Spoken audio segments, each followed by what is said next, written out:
Animal health plan treatments can be seen on the milking screen by adding the treatment columns. As you can see, we already have the alerts column. Now I'm going to show you how to add the treatment columns next to it. To do this, click on Menu, Settings, Milking Layout, then select the layout you wish to edit. In this case, there's only one, the default layout.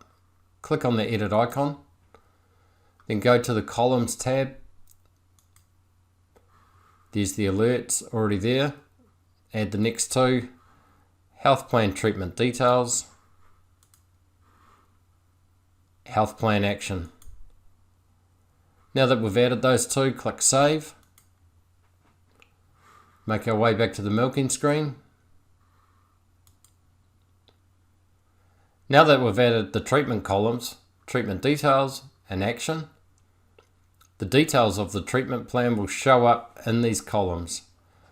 Cow 256 is currently in milk withholding.